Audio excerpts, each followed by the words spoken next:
موت کی تمنا نہ کی جائے، مصیبتوں سے گھبرا کر موت مانگی نہ جائے۔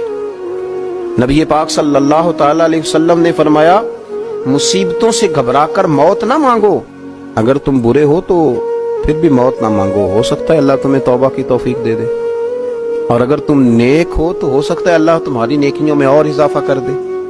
اور حضور سید عالم صلی اللہ تعالی علیہ وسلم فرمانے لگے اگر تم نے کبھی دعا کرنی بھی ہو تو یہ بخاری میں موجود ہے، تو فرمایا یوں دعا کرنا کہ اے اللہ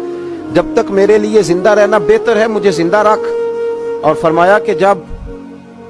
میرا دنیا سے جانا بہتر ہے تو اللہ پھر تو مجھے اپنے فضل سے لے جا۔ یہ تو تم دعا کرو کہ اللہ جب تک تیری حکمت ہے مجھے رکھ، اور جب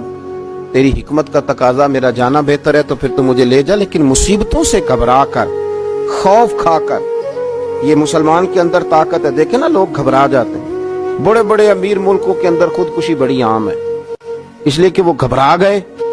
کیونکہ مومن کے لیے موت تحفہ ہے تو وہ گھبرا نہیں رہا۔ ہاں اگر کبھی موت مانگنی ہو تو پھر اس کا طریقہ یہ ہے کہ شہادت کی موت مانگی جائے، پھر حضور علیہ السلام کے مدینے میں موت مانگی جائے۔ حضرت عمر فاروق رضی اللہ تعالیٰ عنہ دعا فرمایا کرتے اللہم ارزقنی شہادتا فی سبیلک واجعل موتی فی بلد حبیبک صلی اللہ علیہ وسلم، اے اللہ مجھے اپنے رستے میں شہادت کی موت عطا فرما، اور اللہ وہ موت بھی مجھے اپنے حبیب کے شہر میں عطا فرما۔ تو موت مصیبت سے گھبرا کے نہیں مانگی،